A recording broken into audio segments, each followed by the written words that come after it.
Hi, everyone. Good afternoon. We are back with 90 Stories for 90 Years. If you haven't seen one of our videos yet, 90 Stories for 90 Years is celebrating our 90th year at DePaul. And so we are interviewing students, faculty and staff, and alumni to learn a little bit more about their experience within fraternity and sorority life at DePaul. So I'm really excited to be joined by Meredith. She is a Chi Omega alumni. So I'm going to go ahead and let her introduce herself. Thanks, Natalie. Hey, everyone. I'm Meredith. I was a special education major, and I had my minor in English as a second language. I'm originally from Wilmette, the northern suburbs of Chicago. Couldn't leave it. And like Natalie said, I was a Chi Omega, and I just graduated last year in the midst of the crazy pandemic. So 2019 graduate, and yeah, good stuff. Awesome. So kind of tell us, what have you been up to since graduating DePaul? I know it's been kind of a whirlwind. As you said, you graduated in the midst of a global pandemic. And so, yeah, we'd just love to hear what you've been up to since graduation.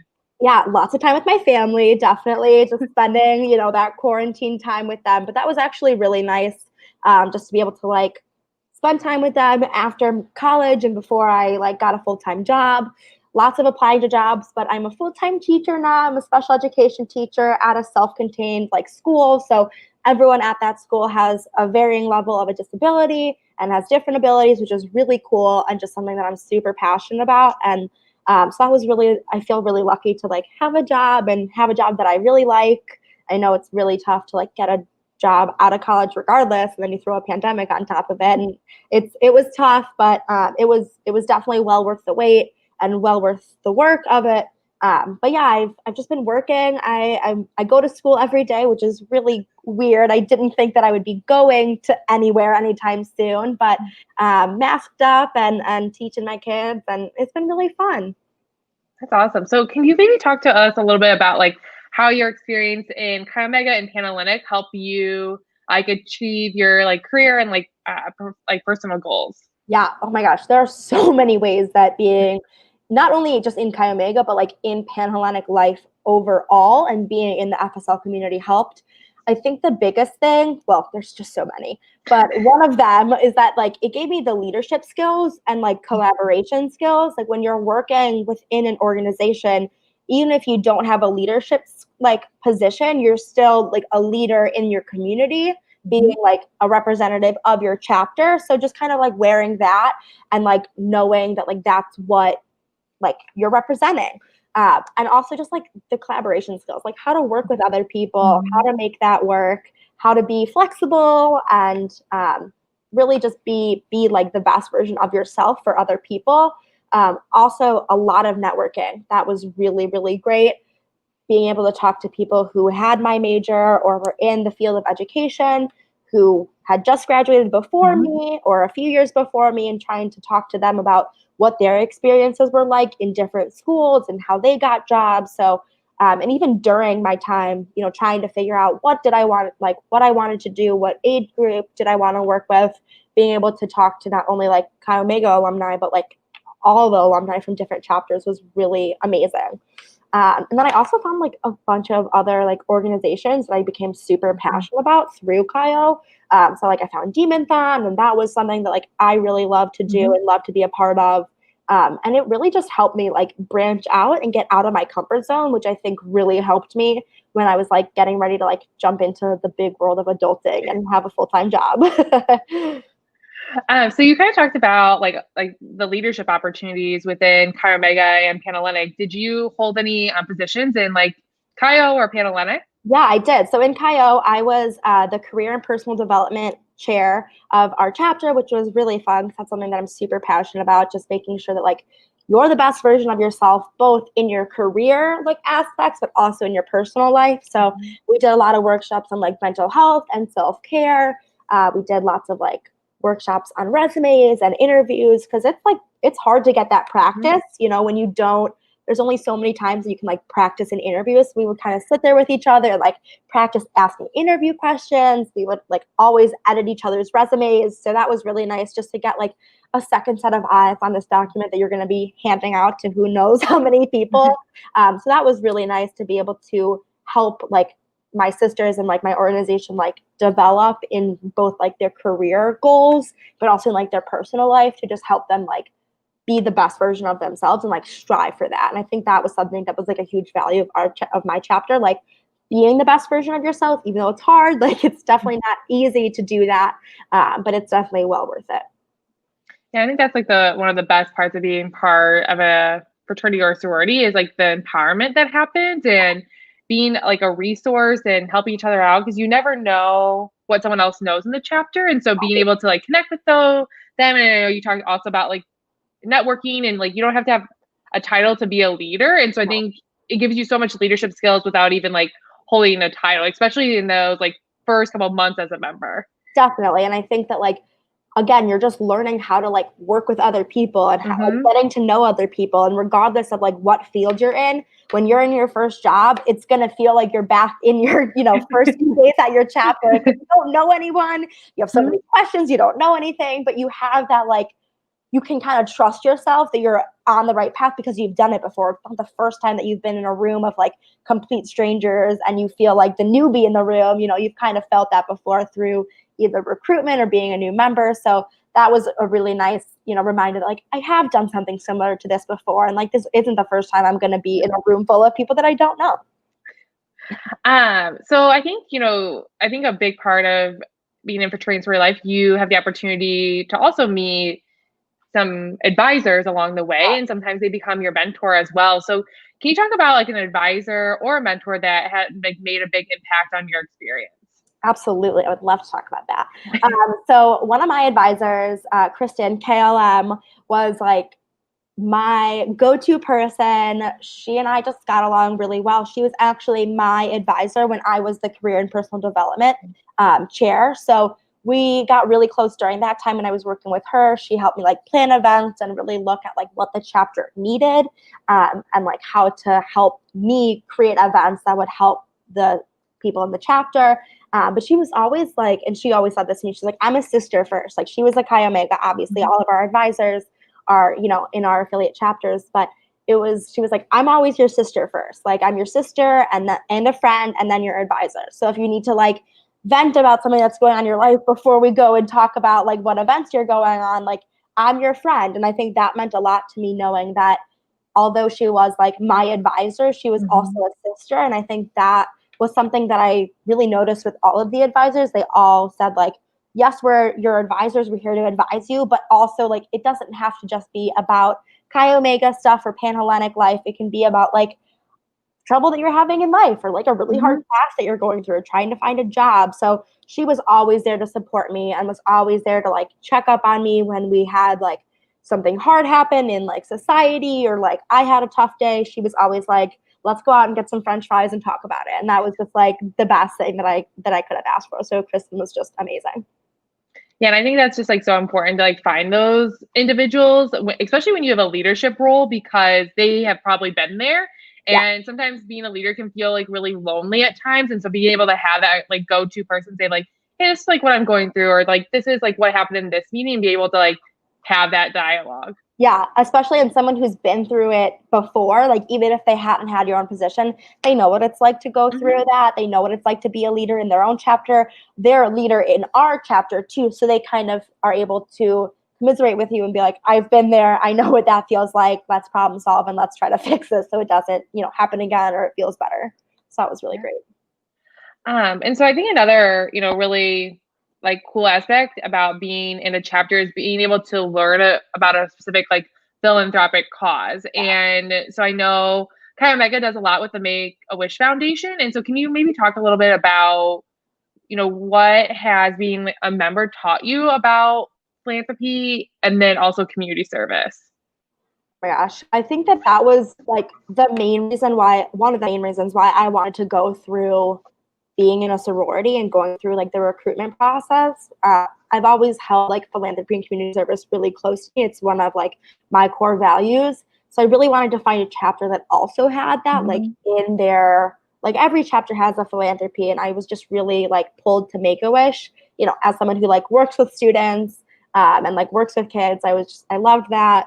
And I think that what I learned is there's always time for community service, and it doesn't have to be this like big, huge act, like you're going to go spend 6 hours, like at the Chicago Marathon, you can like pick up trash when you're on your walk at the beach. Like that's an act of community service. Or you can like take a second and like pause before you respond to someone. Like that could be an act of community service. Like just trying to be like empathetic and knowing the difference between empathy and sympathy, I think was something that I was taught, through my time at like with Chi Omegas. And there is like always time to give back. Again, like lives get busy, but the feeling that you can get from giving back is really valuable too. And just knowing that you're contributing to like the greater good is like really empowering, and I think is very powerful. And I think it's a really important value for everyone to have. And I think that DePaul does a great job at having that like values-based recruitment. So if philanthropy is one of your values, you're going to be able to find that in all of our different chapters. And we all have so many different like philanthropy events, but we all support each other's, which is really great. So even if it wasn't your philanthropy, or maybe you're not super passionate about it, you can still help and give back and participate in different ways, even if it's donating your change, even if it's spending, 10 minutes and picking up trash on your, daily walk or something like that. It doesn't have to be this huge, big event where you're like posting it on Instagram. Sometimes you just have to like do it silently in the background, and that might even feel better than like, having a huge event go on. Yeah, and you kind of, touched on values a little bit. So can you talk about your like favorite value or phrase within Chi Omega? Oh my gosh, there's so many. It's so hard to pick them. We have like 8 core values, which is like 8 positions on our like cabinet board. But I think the ones that like spoke most to me were just like integrity, like having like that honesty with yourself and being honest and being like as good of a person as you can be. And like with that, like service to others was something that was so important in Chi Omega and was really at the foundation of everything that we were doing. Like, how can we not only help ourselves, but help like our sisters in our chapter, the whole Pan-Hellenic community, the whole FSL community, and then like the Chicagoland area, and also like beyond. There's so many like Vincent in Service, like mission trips and things like that, which are really great. And I know a lot of my sisters did that too. So just always like being aware of like how you can give back, but like having the right mindset about that too. And then the other 2 that I really like were friendship. Obviously, like that was one of the main reasons why I went through sorority recruitment, is to like find my people and like find the people that I like really love to be around. And then the last value, we have this like line in our symphony that talks about democracy, like to be democratic rather than like exclusive. And I think that's really important, especially now. Just being able to like hear everyone's ideas and knowing that like agreeing isn't the goal. It's to like hear everyone's ideas and have everyone's ideas like have value, and going with like the majority of what people think, and really having like an open discussion about that. So I think that's been super important for me throughout my life, throughout being, in Pan-Hellenic life, and now like even at my job, being democratic and really listening to everyone's ideas, even if you have a gut reaction like, no, that's not going to work. Listen and try it. Like you don't know. So I think that was something that was a really important lesson for me to learn.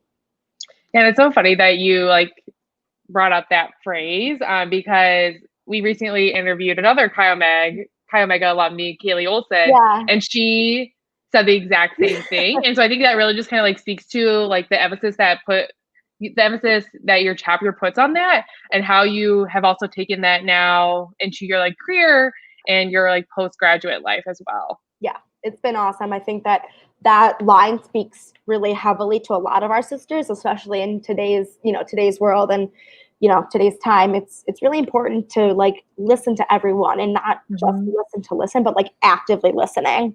That was something that like I really learned, is like there's a difference between like passively listening and actively listening, and you get a lot more out of it when you actively listen, and people's ideas are really valuable. And if you want your ideas to be heard, like you need to listen to other people's ideas, which can sometimes be hard, but is important.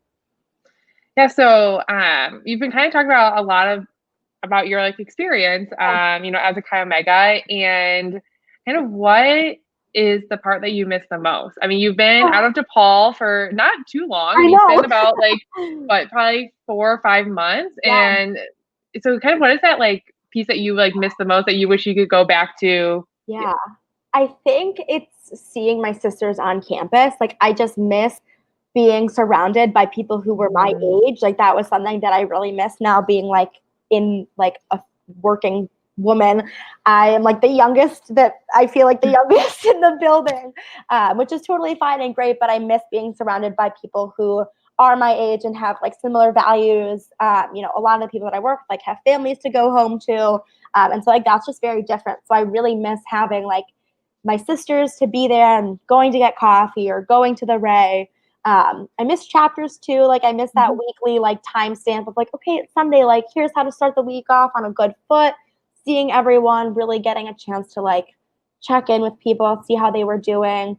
And I just like again like miss seeing them on campus. Like miss seeing people and like waving to people across the street and being like, hey, like how are you? And checking in with them and always knowing someone wherever you went was really something that I miss.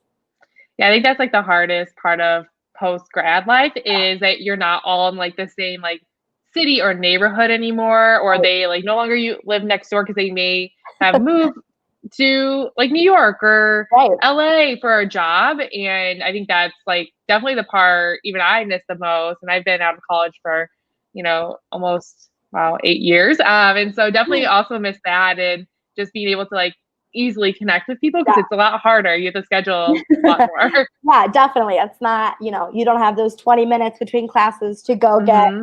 coffee. It's like it takes more forethought, which is great and it like, can mean a lot more, but it just takes more planning and people's lives get busy and it's definitely something that I miss having that freedom of that schedule and being able to regularly see my friends. So, what is your best advice for someone that's interested in joining fraternity and sorority life? It's a really great question. I think my biggest piece of advice is to be open and to be vulnerable and to be honest. You will find where you're supposed to be as long as you're true to yourself and Hmm. really speak from the heart. And it can be scary, and like that's why I think being vulnerable is a leap of faith. But if you're able to take that leap, like the reward is so worth it.